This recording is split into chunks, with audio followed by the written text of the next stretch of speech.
CBI की team आज से सुशांत केस की जांच शुरू करेगी। सीबीआई की टीम आज सबसे पहले बांद्रा से मुंबई क्राइम ब्रांच से इस केस से जुड़े सारे दस्तावेज हासिल करेगी और उसके बाद सुशांत के घर जाएगी। बताया गया कि सीबीआई जल्द ही क्राइम सीन पर घटना का रिक्रिएशन करेगी। रिक्रिएशन का मतलब यह है कि घटना की जगह एक डमी बॉडी के साथ फिर से फांसी की घटना दोहराई जाएगी, ताकि पता चल पाए कि सुशांत की मौत के समय उस कमरे में क्या हालात रहे होंगे। इसके अलावा सीबीआई के साथ फॉरेंसिक टीम भी मौजूद रहेगी, जो कि मौके से और सुराग जुटाने की कोशिश करेगी। तो सीबीआई के साथ फॉरेंसिक की टीम भी मुंबई में मौजूद है और आज से इस मामले की जांच सीबीआई शुरू कर देगी। मुंबई में सीबीआई की टीम मौजूद है और आज सुशांत के घर भी जाएगी और माना जा रहा है कि सुशांत के घर पर जाकर सीन का रिक्रिएशन होगा। सीबीआई की टीम मुंबई पहुंच चुकी है और आप साफ तौर पर देख सकते हैं कि जो फॉरेंसिक टीम है वो यहां पर आई हुई है और इस पूरे मामले में सीबीआई ये जांच करेगी कि आखिरकार किस सुशांत की मौत का जो मामला है वो सुसाइड है या होमिसाइड है। सीबीआई की टीम है वो कुछ भी ज़्यादा डिटेल नहीं बता रही है, लेकिन सीबीआई की टीम पूरी यहाँ पर जो 5 लोगों की टीम है वो यहाँ पर पहुँच चुकी है और बताया जा रहा है कि बहुत ही जल्द वो एक क्राइम सीन को रिक्रिएट करेंगे और रिक्रिएट करने के बाद पता लगेगा कि जो मौत की असली वजह है उसकी क्या है। यानी पूरा जो मामला है अब सीबीआई के पास पहुंच चुका है और जिस तरीके से एफएसएल की टीम यहां पे आई है और जिस तरीके से इनको पूरी स्पेशल टीम मुंबई पहुंच चुकी है, अब सुशांत सिंह राजपूत के मामले में जो भी दस्तावेज है उसको मुंबई पुलिस से लेगी और अपनी इन्वेस्टिगेशन शुरू करेगी। डॉक्टर सुधीर गुप्ता को मैं बहुत अच्छी तरह जानता हूँ। यहाँ एम्स के हेड ऑफ द डिपार्टमेंट हैं और बड़े कॉम्पिटेंट फॉरेंसिक एक्सपर्ट हैं। अगर इस टीम में वो गए हैं तो फिर डेफिनेटली वो एक बड़ा ही मेथोडिकल तरीके से इस पे चलेंगे और मेरे को लगता है वो ज़रूर इसको डेफिनेटली इस केस में अभी भी ऐसी बातें ज़रूर निकाल देंगे कि अगर कोई चीज़ जानबूझ के छुपाई गई है तो इसके पीछे किसी का हाथ है। लगातार चौथे साल मध्य प्रदेश का इंदौर देश का सबसे साफ शहर बन गया। स्वच्छता सर्वेक्षण 2020 में इंदौर के एक बार फिर अव्वल आने पर केंद्रीय शहरी विकास मंत्री हरदीप सिंह पुरी ने राज्य के मुख्यमंत्री शिवराज सिंह चौहान को बधाई भी दी और नतीजों का ऐलान होते ही इंदौर खुशी से झूम उठा। इंदौर नगर निगम के दफ्तर के बाहर तो किसी त्योहार जैसा नजारा दिखा। सफाई के मामले में इंदौर ने लगातार चौथी बार देश में अपना लोहा मनवाया। इस मौके पर नगर निगम के कर्मचारियों ने एक दूसरे का मुंह मीठा भी कराया। इंदौर शहर के कर्मचारियों ने अपना दम दिखाया और इंदौर को पुनः 4 बार नंबर 1 बनाया। और स्वच्छता सर्वेक्षण 2020 के नतीजों का ऐलान इस बार वीडियो कॉन्फ्रेंसिंग के जरिए किया गया। साफ सुथरे शहरों में इंदौर फिर से अव्वल बना तो राज्य के सीएम शिवराज सिंह चौहान खुशी से फूले नहीं समाये। मुझे पूरा विश्वास है कि 5वीं और 6वीं बार भी चौका मारा, छक्का भी इंदौर मारेगा। स्वच्छता सर्वेक्षण 2020 में देश के 4000 से ज्यादा शहरों को शामिल किया गया और इस बार सर्वे 28 दिन तक चला, जिसमें इंदौर ने लगातार चौथी बार बाजी मार ली। हालांकि देश के सबसे साफ शहरों की टॉप 5 लिस्ट में गुजरात के 2 शहरों का नाम आया। सूरत इस लिस्ट में दूसरे, अहमदाबाद 5वें नंबर पर रहा, जबकि नवी मुंबई सफाई के मामले में देश का तीसरा सबसे साफ शहर चुना गया। इसी लिस्ट में पटना को सबसे आखिरी स्थान मिला, जबकि गंदे शहरों के मामले में पूर्वी दिल्ली और उत्तरी दिल्ली भी सबसे आगे रहे। गंगा नदी के किनारे बसे सबसे साफ शहरों की कैटेगरी में प्रधानमंत्री का संसदीय क्षेत्र वाराणसी अव्वल बना, जबकि देश के सबसे साफ कैंट इलाकों की लिस्ट में जलंधर कैंट ने बाजी मार ली। कोरोना संकट में दिल्ली एनसीआर में मेट्रो का संचालन करने वाली डीएमआरसी ने लोगों की सुविधा के लिए नया स्मार्ट कार्ड लॉन्च किया, ताकि लोग बिना किसी के संपर्क में आए रिचार्ज करवा सकें। ये कार्ड स्टेशन के अंदर दाखिल होने के लिए इस्तेमाल होने वाले एंट्री गेट पर खुद ही रिचार्ज हो जाएगा, लेकिन इसके लिए यात्रियों को अपने फोन में ऑटो पे ऐप डाउनलोड करना होगा। जैसे ही किसी यात्री के कार्ड में 100 रुपए से कम रह जाएंगे, अगली बार एंट्री गेट पर पहुंचते ही इस कार्ड में 200 रुपए का रिचार्ज हो जाएगा और ये पैसे यात्री के उस बैंक खाते से कट जाएंगे जिससे उसने ऑटो पे ऐप को लिंक किया होगा। यही नहीं, लोग अपने पुराने स्मार्ट कार्ड को भी इसी ऐप के जरिए अपडेट कर सकेंगे। फेसबुक विवाद में बीजेपी ने लोकसभा स्पीकर से शशि थरूर की शिकायत। फेसबुक विवाद में बीजेपी ने कांग्रेस नेता शशि थरूर के खिलाफ मोर्चा खोल दिया और उन पर नियमों के उल्लंघन का आरोप लगाया। शशि थरूर आईटी मामलों की स्टैंडिंग कमेटी के चेयरमैन हैं और उनके खिलाफ बीजेपी सांसद राज्यवर्धन सिंह राठौड़ ने लोकसभा स्पीकर को चिट्ठी लिखी। सबसे पहले चर्चा होनी चाहिए कमेटी के अंदर, उसके बाद में समन करना चाहिए उसका उल्लंघन हुआ है। जिसके जवाब में कांग्रेस ने बीजेपी पर इस मामले को दबाने का आरोप लगा दिया। मुद्दा उठाओ नहीं, मौखिक रूप से लाओ नहीं, उससे पहले दबा दो उसको। मुंबई में नशीले पदार्थ की तस्करी के आरोप में 2 लोगों को गिरफ्तार कर लिया गया। साथ ही आरोपियों के पास से करीब 90 लाख की ड्रग्स की खेप भी बरामद की गई। दावा है कि ये खेप बेल्जियम से लाई गई और मुंबई में एक पार्टी में सप्लाई की जानी थी। राजीव गांधी की 76वीं जयंती पर देश भर में कार्यक्रम आयोजित किए गए। दिल्ली में राहुल गांधी समेत कई नेताओं ने उनके समाधि स्थल वीर भूमि जाकर उन्हें श्रद्धांजलि दी।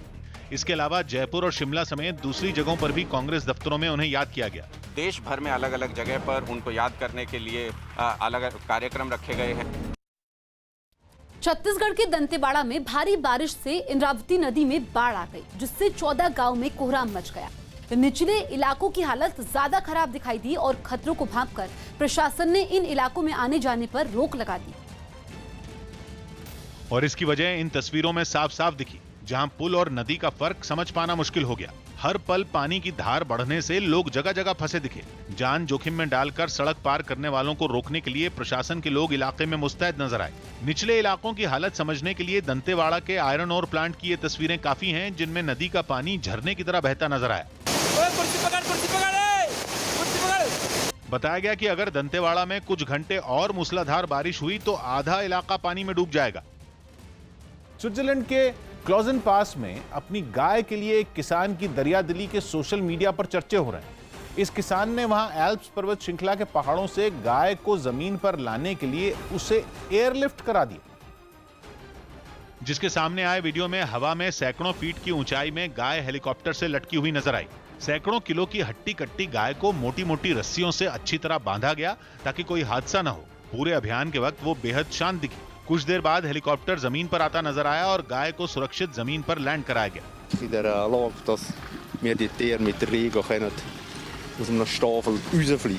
बताया गया कि जख्मी गाय की हालत में सुधार के बाद भी किसान ने सावधानी बरतते हुए उसे पहाड़ों से नीचे लाने के लिए हेलीकॉप्टर का इस्तेमाल किया।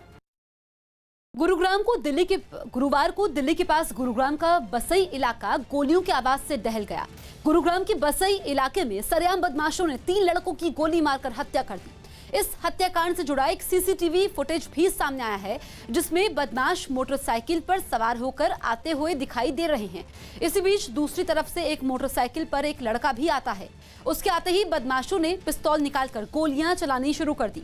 गोलियां चलते ही आसपास अफरा तफरी मची। लड़का भी गोलियों से बचने के लिए मोटरसाइकिल छोड़कर भागने की कोशिश करता है, लेकिन बच नहीं पाता है। मौके पर मारे गए दोनों लड़कों की पहचान अनमोल और सन्नी के रूप में हुई है। एक और लड़के की हत्या बसई गांव में की गई, जिसकी पहचान अभी होनी बाकी है। बताया गया कि जमीन के एक प्लॉट के विवाद के कारण इस हत्याकांड को अंजाम दिया गया।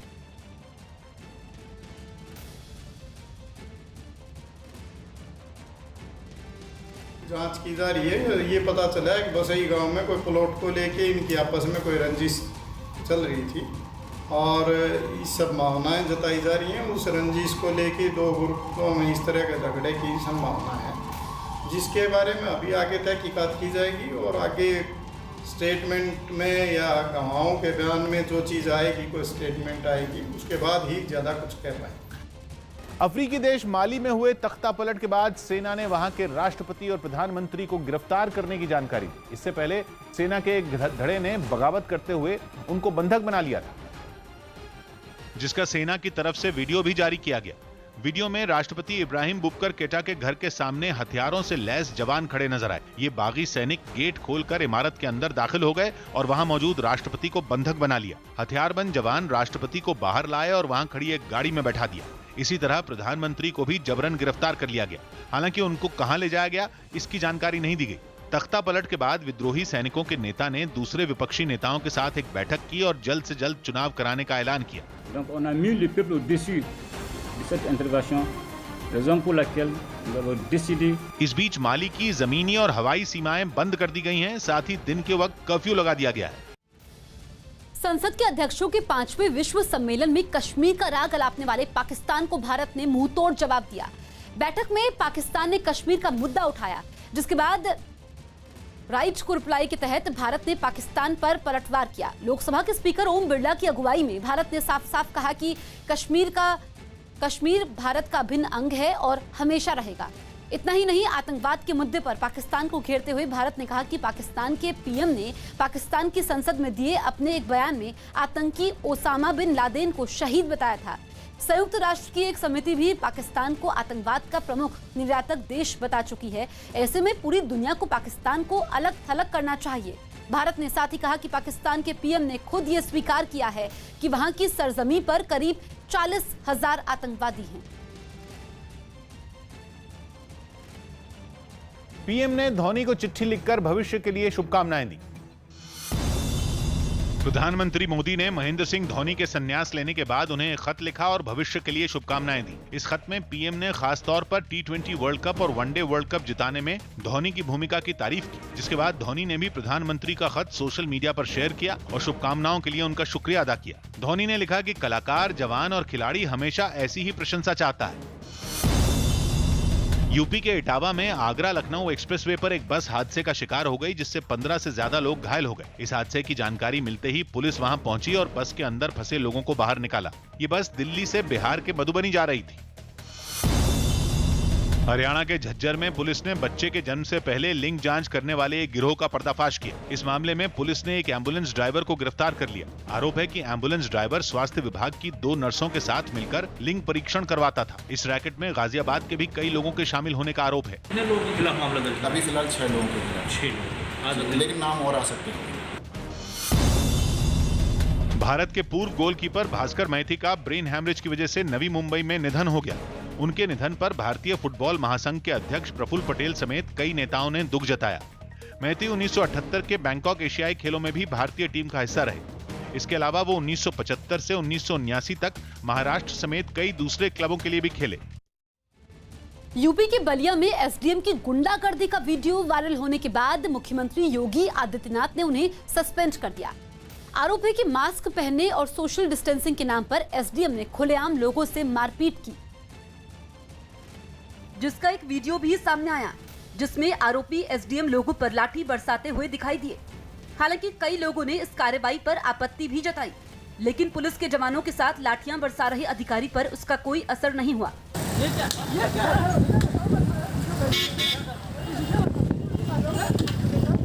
मोटरसाइकिल पर जा रहे लोगों को बिना मास्क के देखकर तो वो और भी ज्यादा भड़क गए। हालांकि जब तक वो उन्हें भी पीटते, तब तक पुलिस वालों ने मोटरसाइकिल पर सवार लोगों को वहां से जाने के लिए कह दिया। इससे पहले अपने दफ्तर में भी उन्होंने जमकर लाठियां चलाई। उनके सामने जो भी आया उस पर उन्होंने अपना गुस्सा उतारा, जिसकी वजह से एसडीएम के दफ्तर में अफरा तफरी मच गई। उनकी इस मारपीट का वीडियो सोशल मीडिया पर भी वायरल हो गया। उत्तराखंड के कई जिलों में बारिश के बीच पहाड़ खिसकने से सड़कें बंद हो गईं। लोगों की मुश्किलें बढ़ाने वाली कुछ ऐसी ही तस्वीरें पिथौरागढ़ से भी सामने आईं। जहां के अस्कोट इलाके में लैंडस्लाइड हुई और पहाड़ का एक हिस्सा नीचे गिर गया, जिसकी वजह से मिट्टी के साथ कई बड़े बड़े पत्थर भी सड़क पर गिर गए। इससे वो सड़क 2 हिस्सों में बंट गई और वहां से आने जाने का रास्ता पूरी तरह बंद हो गया। जो सड़क है वो पूरी तरह से कट गई है। ऊपर से मलबा आया था, उसने इस सड़क को काटा है और उसके बाद सड़क का जो नीचे का हिस्सा है वो पूरी तरह से गायब हो गया है। इसी तरह उत्तरकाशी से जो तस्वीर सामने आई, उसमें गंगोत्री नेशनल हाईवे पर पहाड़ का ढेर सारा मलबा सड़क पर पड़ा दिखा, जिसकी वजह से आगे जाने का कोई रास्ता ही नहीं बचा। पहाड़ खिसकने से वहां मौजूद एक पेड़ भी सड़क पर ही गिरा नजर आया। कुछ ऐसे ही हालात में कई यात्री चमोली जिले में फंसे रहे। ऐसे में प्रशासन ने ब्लॉक हो चुके रास्ते को एक मशीन की मदद से साफ करवाने की कोशिश की। पौड़ी के भी कई इलाकों में पहाड़ों से लगातार मिट्टी और पत्थर गिरने से सड़कें दोबारा बंद हो गईं, जिन्हें खुलवाने की जद्दोजहद जारी रही। इसकी एक तस्वीर भी सामने आई, जिसमें 2 मशीनें बंद पड़े एक रास्ते से मलबे को हटाती नजर आईं। यूरोपीय देश बेलारूस की राजधानी मिन्स्क में हाल ही में प्रदर्शनकारियों पर हुई हिंसा की घटना के खिलाफ सैकड़ों महिलाओं ने प्रदर्शन किया। राष्ट्रपति पर चुनाव में धांधली का आरोप लगाकर प्रदर्शन कर रहे लोगों की पुलिस से झड़प हो गई थी, जिसमें कई लोग घायल हुए थे। और उसी घटना के विरोध में महिलाओं ने राजधानी मिन्स्क में सड़कों के किनारे खड़े होकर प्रदर्शन किया। उन्होंने हाथों में फूल लेकर राष्ट्रपति के खिलाफ अपना विरोध भी दर्ज किया। Мы собрались в цепь женской солидарности для того, чтобы поддержать наш мирный народ. Мы выступаем против насилия и... इस बीच वहां कुछ गाड़ियां भी प्रदर्शन में शामिल नजर आईं, जिनमें बेलारूस के झंडे दिखाई दिए। प्रदर्शनकारियों ने देश में दोबारा चुनाव करवाने की मांग भी की।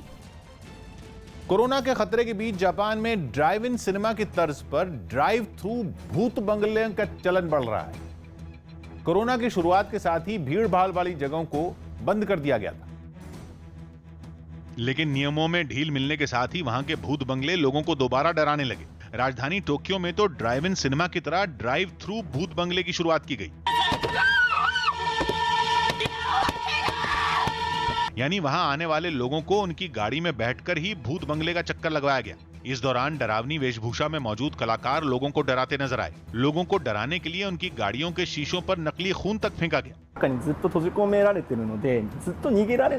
इससे पहले भूत बंगले में भी जरूरी बदलाव किए गए और कलाकारों ने भी नए सिरे से तैयारियां की। बताया गया कि इस ड्राइव थ्रू भूत बंगले के तरीके को लोग भी पसंद कर रहे हैं। 17 अगस्त को मुंबई में हुई बिल्डर मुनाफ शेख की हत्या के लिए लाखों रुपए की सुपारी दी गई थी। मुंबई पुलिस की क्राइम ब्रांच ने हत्या की सुपारी देने वाले नदीम नौसाद को गोवंडी इलाके से गिरफ्तार किया है। अभी तक की जानकारी के मुताबिक हत्या के पीछे अंधेरी इलाके में करोड़ों रुपए के एसआरएस प्रोजेक्ट के विवाद को कारण बताया गया। इतना ही नहीं, सूत्र बता रहे हैं कि बिल्डर मुनाफ शेख को अपनी हत्या की आशंका थी, इसीलिए उसने पुलिस को चिट्ठी भी लिखी थी, लेकिन पुलिस ने इस शिकायत पर कोई खास ध्यान नहीं दिया। 17 अगस्त को नमाज पढ़ने के लिए जाते समय मुनाफ शेख की चाकुओं से गोदकर हत्या की गई थी। इस मामले में अब तक 2 लोग गिरफ्तार हो चुके हैं।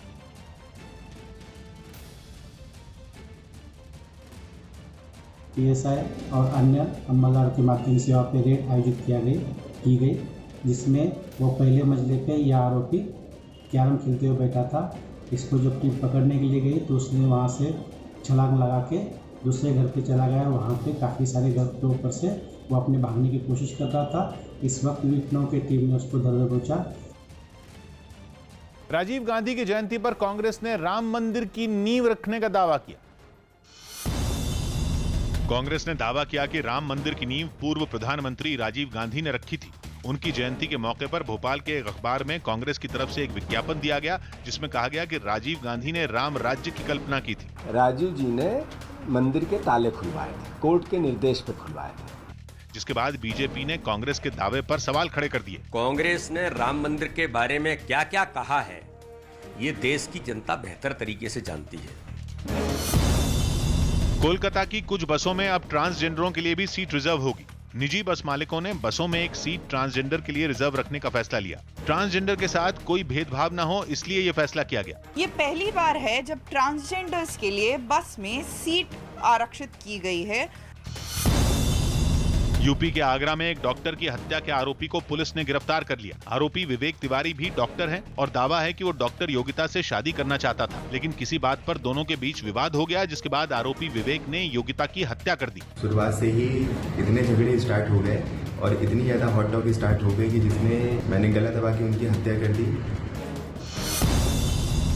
खबर है कि फिल्म आदि पुरुष में प्रभास के साथ सैफ अली खान भी होंगे। वो इस फिल्म में विलेन के किरदार में नजर आ सकते हैं। ये फिल्म हिंदी के अलावा तेलुगु, तमिल, मलयालम और कन्नड़ भाषा में भी रिलीज होगी। लगातार हो रही बारिश की वजह से गुजरात के पाटन में हालात बेहद खराब हो गए हैं। बारिश की वजह से शहर में हर तरफ पानी ही पानी है। गलियों में तो पानी इस तरह से बह रहा है जैसे किसी नाले में तेज धारा के साथ पानी बह रहा हो। पाटन के ही एक बाजार की तस्वीर सामने आई है, जहां पर पानी के तेज बहाव की वजह से लोगों की बाइक तक बह रही है। इसी बीच एक युवक तो अपनी बाइक को बहने से बचाने की कोशिश करते हुए भी दिखाई देता है। पानी का बहाव इतना तेज था कि उससे बाइक पकड़ी नहीं जा रही थी। इसी बीच कुछ और लोगों ने मौके पर आकर उसकी मदद भी की। तो आप देखिए, तेज बहाव में कई बाइक भी बही और यहाँ पर लोगों ने मदद करने की कोशिश की। हर तरफ पानी ही पानी है। पानी में एक बाइक बह गई और आप देखिए कि लोग वहां पर जुटे रहे तो सैलाब बह रहा है। शहर की गलियां नाले में तब्दील हो चुकी है और पाटन में इस वक्त लोगों की परेशानी काफ़ी ज़्यादा बढ़ गई है। इन तस्वीरों को देख करके अंदाज़ा लगा पाना मुश्किल है कि यहाँ पर सड़क भी हुआ करती थी, क्योंकि ये तस्वीरें डराने वाली हैं। फ्रांस में कोरोना की वजह से लगाई गई पाबंदियों में छूट मिलने के बाद घूमने फिरने वाली जगहों पर लोगों की भीड़ उमड़ पड़ी। वहां की सरकार ने अर्थव्यवस्था को पटरी पर लाने के लिए पाबंदियों में ढील देनी शुरू कर दी, जिसके बाद लोगों ने भी घरों से निकलकर घूमना फिरना शुरू कर दिया। वहां के नीस शहर से आई कुछ तस्वीरों में समंदर किनारे सैलानियों की खूब चहल पहल नजर आई। कुछ लोग लहरों के साथ खेलते तो कुछ लोग समंदर किनारे धूप सेकते दिखाई दिए। समुद्र तट पर उमड़ी भीड़ को देखकर लगा ही नहीं कि वहां अब भी कोरोना का खतरा है। कोरोना के खतरे से बेपरवाह ज्यादातर लोग बिना मास्क के नजर आए। इतना ही नहीं, वहां पहुंचे कुछ सैलानी शिकायत तक करने लगे कि पुलिस ने उन्हें मास्क नहीं पहनने पर टोक दिया।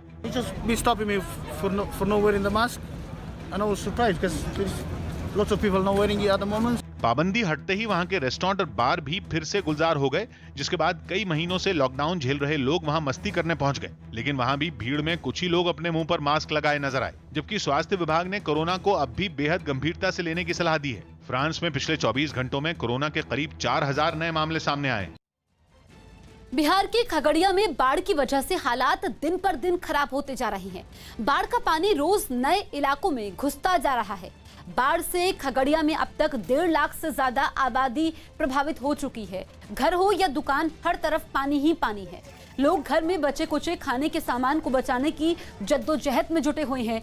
लोगों की शिकायत है कि अभी तक प्रशासन उनकी मदद के लिए नहीं पहुंचा है। नाव का सुविधा नहीं है, छोटी नाव दिया है। गांव में 2 नाव है, दोनों छोटी छोटी नाव है। 10 आदमी चढ़ता है, डूबने लगता है। हम लोग को नदी में इतना परेशानी, आने जाने का साधन ही खत्म हो गया। बादलों के सितम से जूझ रहे गुजरात के राजकोट में गायों के सैलाब में फंसने का दिल दहला देने वाला वीडियो सामने आया। ये घटना उस वक्त हुई जब बाढ़ में फंसी कई गायें वहां उफान पर बह रही एक नदी की तरफ चली गईं। जिसका एक हैरान करने वाला वीडियो राजकोट जिले से सामने आया, जहां पानी के तेज बहाव में कई गायें फंस गईं। इससे पहले कि वो सैलाब के भंवर से निकल पाती, उनमें एक गाय पानी में बह गई। कुछ ही देर बाद किनारे पर खड़ी एक और गाय को सैलाब निगल गया। बताया गया कि कुल 3 गायें पानी के तेज बहाव में बह गईं, जिससे वहां लोग काफी घबरा गए। अदालत की अवमानना के मामले में सजा सुनाने से पहले सुप्रीम कोर्ट ने प्रशांत भूषण को 2 दिन की मोहलत दी और कहा कि अगर वो अपने बयान में थोड़ी नरमी लाते हैं तो कोर्ट उनकी सजा पर उसी तरह से विचार करेगा। हालांकि इससे पहले जब इस मामले पर बहस हुई तो प्रशांत भूषण ने अपने बयान पर माफी मांगने से इनकार कर दिया और कहा कि वो किसी भी सजा के लिए तैयार हैं, क्योंकि उन्होंने जो बयान दिया वो आम लोगों और न्यायपालिका की रक्षा के लिए दिया। इस मामले में सुप्रीम कोर्ट ने अटॉर्नी जनरल से भी उनकी राय पूछी तो उन्होंने कहा कि प्रशांत भूषण को दोषी करार देना सही हो सकता है, लेकिन उनको सजा नहीं देनी चाहिए क्योंकि उन्होंने लोगों की भलाई के लिए काफी काम किया है। हालांकि उन्होंने ये राय सरकार की तरफ से नहीं बल्कि बतौर अटॉर्नी जनरल दी, जिसके बाद सुप्रीम कोर्ट ने प्रशांत भूषण को सोचने के लिए 2 दिन का समय दिया। राजस्थान की राजधानी जयपुर में नगर निगम पर आपदा में अवसर तलाशने की वजह से लोगों की अनदेखी का आरोप लगा और बारिश के 6 दिन बाद भी कई मकान मिट्टी में दबे रहे। बाढ़ पीड़ित 5 दिनों तक राहत का इंतजार करते रहे, लेकिन नगर निगम सड़क, मंदिर, घरों और गाड़ियों को दबा देने वाली मिट्टी हटाने के लिए मिट्टी के खरीदारों के इंतजार में लगा रहा। बताया गया कि बाढ़ के खत्म हो जाने के 5 दिन बाद जब मिट्टी बिक गई तब इसे हटाने का काम शुरू हुआ। मिट्टी का पहले टेंडर किया गया और जब खरीदार मिला तब मिट्टी निकालना शुरू किया। इस बीच लोग अपने घरों को मलबे में दबा देखते रहे और जब प्रशासन से भरोसा टूटा तो खुद ही घरों से मिट्टी हटाते नजर आए। देखिए कि पहली मंजिल के ऊपर है, 1 मंजिल नीचे दबी हुई है और ये जंग बहादुर जी मिट्टी निकालने की कोशिश करें। हालांकि 6 दिन पहले आई बाढ़ की तबाही की निशानी अब भी पहले जैसी ही नजर आई। कहीं मिट्टी में दबे वाहन दिखे तो कहीं घर के अंदर सामान। शायद आप यकीन न कर पाएं कि ये शख्स जिस चीज पर बैठा है वो एक ऑटो है जो कुछ दिन पहले तक इसकी रोजी रोटी का जरिया था। और तो और मंदिर में कई बड़ी मूर्तियां भी मिट्टी में दब गईं, जबकि शिवलिंग की निशानी तक नहीं दिख रही।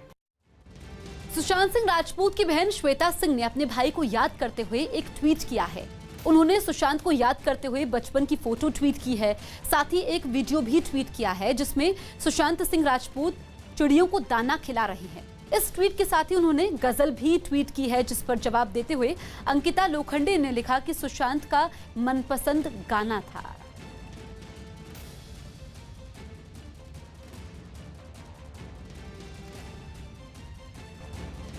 केंद्रीय मंत्री गजेंद्र सिंह शेखावत को कोरोना हो गया।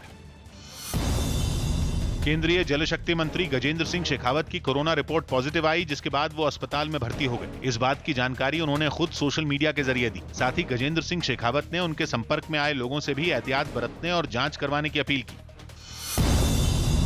हरियाणा के जींद में पुलिस ने 2 फर्जी इनकम टैक्स अधिकारियों को गिरफ्तार कर लिया। आरोप है कि ये दोनों फर्जी अधिकारी बनकर एक गहने की दुकान पर पहुंची और उससे पैसे और गहनों की मांग की, लेकिन दुकानदार को इन पर शक हो गया और उसने पुलिस को बुला लिया। कहा कि मैडम रुको, हम अभी पुलिस को बुलाते हैं। उसी टाइम फिर ये मामला थाने में। लखनऊ के निगोहा में एक बुजुर्ग दंपति और उनके बेटे की हत्या कर दी गई। 2 शव घर के अंदर जबकि एक शव घर के पास झाड़ियों से मिला। घटना के बाद पुलिस मौके पर पहुंची और आसपास के इलाके में लोगों से पूछताछ की। तमिलनाडु के पूर्व मंत्री और डीएमके नेता ए रहमान खान का दिल का दौरा पड़ने से निधन हो गया। वो 77 साल के थे और कुछ दिन पहले ही कोरोना से ठीक हुए थे। खबर है कि हरभजन सिंह आईपीएल की टीम चेन्नई सुपर किंग्स के साथ दुबई रवाना नहीं होंगे। उनकी मां की तबीयत खराब है और यही वजह रही कि उन्होंने फिलहाल यहीं रुकने का फैसला लिया। उम्मीद है कि अब हरभजन 2 हफ्ते बाद अपनी टीम के साथ जुड़ेंगे। यूएई में 19 सितंबर से आईपीएल की शुरुआत होगी और इस टूर्नामेंट का फाइनल मुकाबला 10 नवंबर को खेला जाएगा। यूपी के भदोई में एक नाबालिग लड़की की मौत पर उसके परिवार वालों का गुस्सा भड़क गया। बताया गया कि 2 दिन से लापता इस नाबालिग का शव नदी में मिला और उसकी पोस्टमार्टम रिपोर्ट में पानी में डूबने से मौत की बात सामने आई। लेकिन उसके घर वालों ने गांव के ही 2 लोगों पर हत्या का आरोप लगा दिया। वो कुछ गांव वालों के साथ हाथों में तख्तियां लेकर उस अस्पताल के बाहर पहुंच गए जहां शव का पोस्टमार्टम हुआ था। इन लोगों ने प्रशासन से इस मामले में इंसाफ की मांग की। इन लोगों ने बच्ची को दबोचा, उसके साथ गैंग रेप किया, इसके साथ उसको नदी में फेंक दिया गया। पुलिस ने जमा हुए इन लोगों को भरोसा दिया कि इस मामले में जांच के बाद कार्रवाई की जाएगी। घर वालों ने जिन व्यक्तियों का नाम लिया था उनको हिरासत में लिया गया, उनसे पूछताछ की जा रही है। विरोध कर रहे लोगों के पास कई पुलिस वाले पहुंचे और उन्हें काफी देर तक समझाने की कोशिश की। अमेरिका के कैलिफोर्निया के जंगलों में लगी भीषण आग के बीच हजारों लोगों को अपना घर छोड़ना पड़ा। बताया गया कि गर्म हवाओं की वजह से जंगल की आग बेहद तेजी से फैल गई, जिसकी वजह से वहां के जंगल पिछले कई हफ्तों से धधक रहे हैं। वहां से कई ऐसी दिल दहला देने वाली तस्वीरें सामने आईं जिनमें जंगल का एक बड़ा हिस्सा आग की तेज लपटों और धुएं में लिपटा नजर आया। इस आग ने जंगलों के साथ ही उसके आसपास के कई रिहायशी इलाकों को भी राख के ढेर में बदल दिया। जंगल की आग में अपने आशियाने उजड़ते देखने के बाद वहां पहुंची कुछ महिलाएं फूट फूट कर रोने लगी, तो कुछ राख के ढेर में अपनी पुरानी यादें खंगालती नजर आईं। It was so scary. लेकिन इस भीषण आग में कुछ भी बाकी नहीं रहा। हर तरफ सिर्फ तबाही के मंजर दिखाई दिए। हालांकि जंगल की आग पर काबू पाने के लिए वहां फायर ब्रिगेड की कई टीमें अपनी पूरी ताकत झोंकती नजर आईं। सैकड़ों दमकल कर्मी जगह जगह अपनी जान जोखिम में डालकर तेज लपटों पर पानी की बौछार करते दिखे। आग बुझाने के लिए कई हेलीकॉप्टरों की भी मदद ली गई। वहां की सरकार ने जंगल में फैल रही आग के लिए गर्म हवाओं और बिजली गिरने की घटनाओं को जिम्मेदार बताया और आग पर काबू पाने के लिए हर संभव कोशिश किए जाने का भरोसा दिया। कोरोना काल में आम आदमी आर्थिक मुश्किलों से जूझ रहा है, लेकिन छत्तीसगढ़ में बघेल सरकार विधायकों के खर्चे की सीमा दोगुनी बढ़ाती है। छत्तीसगढ़ कैबिनेट ने विधायकों को सौगात देते हुए उनके यात्रा खर्च को 4 लाख से बढ़ाकर 8 लाख कर दिया है। पूर्व विधायकों के लिए भी यात्रा कूपन को 2 लाख से बढ़ाकर 4 लाख कर दिया है। इसके अलावा छत्तीसगढ़ सरकार ने पूर्व विधायकों की पेंशन को भी बढ़ाने का फैसला लिया है। जो उनके यात्रा का कूपन होता था, जो पूर्व सदस्यों के लिए 2 लाख रुपया और वर्तमान सदस्यों के लिए 4 लाख रुपया, उसको बढ़ा करके 8 लाख रुपया वर्तमान सदस्यों का और पूर्व सदस्यों का 4 लाख रुपया करने का, और जो पूर्व विधायक हैं उनके पेंशन की वृद्धि और जो उनके परिवार के सदस्यों को दी जाने वाली पारिवारिक पेंशन होता है उसमें वृद्धि का प्रस्ताव जो पिछली बार माननीय मुख्यमंत्री जी ने घोषित किया था, उसको आज कैबिनेट से मंजूरी दी गई। राहुल गांधी ने रोजगार के मुद्दे पर फिर केंद्र को घेरा। राहुल गांधी ने रोजगार के मुद्दे पर फिर केंद्र सरकार पर हमला किया। उन्होंने आरोप लगाया कि 70 साल में पहली बार सरकार युवाओं को रोजगार नहीं दे पा रही। राहुल के आरोपों पर बीजेपी ने भी जवाब दिया और अर्थव्यवस्था में सुधार होने का दावा किया। 70 साल में ये कभी नहीं हुआ, हमारा देश अपने युवाओं को रोजगार नहीं दे पाए। बॉब और माइक ब्रायन की जोड़ी इस बार यूएस ओपन में नजर नहीं आएगी। माना जा रहा है कि इसके बाद अब वो संन्यास भी ले लेंगे। इन जुड़वा भाइयों की अभी उम्र 42 साल है। ब्रायन बंधुओं ने 16 बार ग्रैंड स्लैम खिताब अपने नाम किए हैं, जिनमें 5 यूएस ओपन भी शामिल हैं। सुशांत मौत मामले में ईडी ने मुंबई में फिल्म निर्देशक रूमी जाफरी से पूछताछ की। सुशांत के साथ रूमी जाफरी फिल्म बनाने वाले थे, जिसमें रिया चक्रवर्ती भी थी। खबर है कि ईडी ने उनसे फिल्म के बदले सुशांत को एडवांस पैसे देने समेत कई सवाल पूछे। मुंबई के माटुंगा इलाके में मशहूर पेंटर और फोटोग्राफर इंद्रनील कामत की संदिग्ध हालात में मौत हो गई। उनका शव बाथरूम में मिला। शुरुआती जांच के बाद पुलिस ने इंद्रनील कामत के आत्महत्या करने की आशंका जताई। सुशांत केस सीबीआई को सौंपे जाने के बाद एनसीपी प्रमुख शरद पवार ने महाराष्ट्र के दाभोलकर हत्याकांड का जिक्र छेड़ दिया। उन्होंने इस मामले में ट्वीट करके सीबीआई की जांच पर सवाल उठाए, जिसके बाद बीजेपी ने पवार पर पलटवार किया और एनसीपी और कांग्रेस को घेरा। उनकी ही सरकार और उनका ही गृह मंत्री था, फिर भी इसमें उनको एक आदमी को भी हिरासत में वो ले नहीं सके। उत्तराखंड के रामनगर में अचानक हुई मूसलाधार बारिश की वजह से एक कार बरसाती नाले में बह गई। घटना रामनगर के धनकड़ी नाले की है। जानकारी के मुताबिक अचानक से हुई मूसलाधार बारिश शुरू हो गई, जिसकी वजह से बरसाती नाला उफान पर आ गया। लेकिन कार दूसरी तरफ से आ रही थी, इसीलिए ड्राइवर को पानी बढ़ने का अंदाजा नहीं लग पाया। इस कार में 6 लोग सवार थे, जिन्हें किसी तरह से बचाया गया, लेकिन कार पानी में बह गई।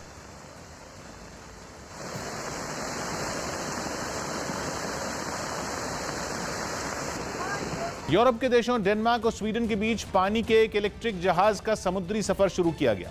दावा है कि यह पानी पर चलने वाला दुनिया का सबसे बड़ा इलेक्ट्रिक यात्री जहाज है, जो बैटरी से चलने की वजह से रत्ती भर भी प्रदूषण नहीं फैलाता। पानी के इस इलेक्ट्रिक जहाज की खासियत यह है कि ये मोबाइल फोन की तरह चार्ज होते ही काम पर लग जाता है। सामने आई तस्वीरों में जैसे ही ये जहाज बंदरगाह पर पहुंचा, चार्जिंग यूनिट से एक रोबोट ने चार्जिंग केबल इसमें डाल दी और ये चार्ज होने लगा, यानी सब ऑटोमेटिक, कुछ करने की जरूरत नहीं। चार्ज होने के बाद ये डेनमार्क से स्वीडन के बीच 4 किलोमीटर के सफर पर निकल पड़ा।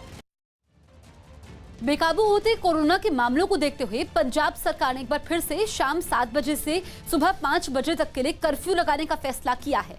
कर्फ्यू लगाने का फैसला आज से ही लागू होगा, यानी आज शाम 7 बजे से पंजाब में कर्फ्यू लगेगा, जो अगले दिन सुबह 5 बजे तक चलेगा। इसके अलावा पंजाब सरकार ने निजी और सरकारी दफ्तरों में सिर्फ 50% कर्मचारियों को काम पर बुलाने की इजाजत दी है। अमृतसर, मोहाली, पटियाला, लुधियाना और जालंधर में गाड़ियों में सिर्फ 3 लोगों को बैठने की इजाजत दी गई है। इसके अलावा इन 5 जिलों में 50% दुकानें ही खुलने की इजाजत होगी। बसों में भी सिर्फ 50% यात्रियों को बैठाने की इजाजत होगी। 31 अगस्त को एक बार फिर हालात की समीक्षा की जाएगी। राजस्थान के मुख्यमंत्री अशोक गहलोत ने वीडियो कॉन्फ्रेंसिंग के जरिए 8 रुपए में खाना देने वाली इंदिरा रसोई योजना की शुरुआत की। इस योजना के तहत जयपुर के सवाई मानसिंह अस्पताल में भी एक रसोई खोली गई, जहां पहुंचे लोगों का रिकॉर्ड रखने के लिए सबसे पहले उनकी सभी जानकारियां जुटाई गईं। फिर उनकी तस्वीर खींचने के बाद उन्हें महज 8 रुपए में खाने की थाली दी गई। एक शख्स वहां पहुंचे लोगों को एक एक कर थाली देता नजर आया। एक थाली का मेन्यू है, जिसके अंदर अचार भी है, जिसके अंदर चपाती भी है और दाल भी है और साथ में रायता भी है। रसोई की शुरुआत होने के बाद वहां कई लोग खाना खाते दिखाई दिए। खाना अच्छा है। कुल 358 इंदिरा रसोइयां पूरे राज्य में खोली गईं। एक की तस्वीर भीलवाड़ा से भी सामने आई, जहां 8 रुपए में थाली का कूपन खरीदने के बाद कुछ लोग खाते नजर आए, जिनमें बच्चे और महिलाएं भी शामिल दिखी। बिहार के गोपालगंज में तटबंध की मरम्मत में जुटे 2 लोग पानी में डूबने से बाल-बाल बच गए। यह हादसा उस वक्त हुआ जब मजदूर एक नाव पर सवार होकर सारण बांध की मरम्मत के काम में जुटे हुए थे। तभी पानी की तेज बहाव से उनकी नाव पानी में डूब गई। हालांकि उस नाव के डूबने से महज कुछ सेकंड पहले ही दोनों मजदूर उस पर से उतर चुके थे। डूब गई। इस हादसे के बाद वहां अफरा तफरी मच गई। तटबंध की मरम्मत के काम में जुटे दूसरे मजदूर बिना वक्त गवाए उस नाव को बचाने की कोशिश में जुट गए, लेकिन उनकी मेहनत बेकार गई और नाव नदी की तेज धारा में बह गई। इससे पहले नाव पर सवार दोनों मजदूरों को डंडे के सहारे सुरक्षित उतार लिया गया। पहाड़ों पर हो रही बारिश की वजह से यूपी के कई जिलों की हालत बेहद खराब हो गई। राज्य की ज्यादातर नदियां खतरे के निशान से ऊपर बहती दिखीं, जबकि बाढ़ ने अब तक करीब 800 गांवों को अपनी चपेट में ले लिया। और तबाही की ऐसी ही तस्वीर लखीमपुर खीरी में भी नजर आई, जहां खेत खलियान से लेकर घर द्वार तक पानी में डूबे दिखे। पहले से परेशान लोगों की मुसीबत तब और बढ़ गई जब सांप बिच्छू लोगों के घरों के आसपास नजर आने लगे, और मुसीबत बढ़ाने के लिए जो कसर बाकी रह गई उसे बाढ़ के पानी में घरों तक पहुंचे मगरमच्छों ने पूरा करना शुरू कर दिया। हालांकि मुसीबत में फंसे लोगों की परेशानी को कम करने के लिए प्रशासन के लोग राहत सामग्री बांटते नजर आए, लेकिन निचले इलाकों में हर साल ऐसी तबाही झेलने वाले अब सरकार से इसका पक्का इलाज करने की गुहार लगाते दिखे। हमारी मांग है सर, या ऊंचे पर हमारी लोगों ने बस्ती हो जाए तो। और लखीमपुर खीरी जैसा ही हाल गोंडा का भी दिखा, जहां कई गांव टापुओं में बदल गए और रहने की जगह कम पड़ी तो एक ही झोपड़ी बकरियों से लेकर इंसानों तक के रहने की जगह में बदल गई। घाघरा नदी के पल पल बदलते रंग को देखकर प्रशासन तटबंधों की मरम्मत में जुटा दिखा, लेकिन बाढ़ की दहशत से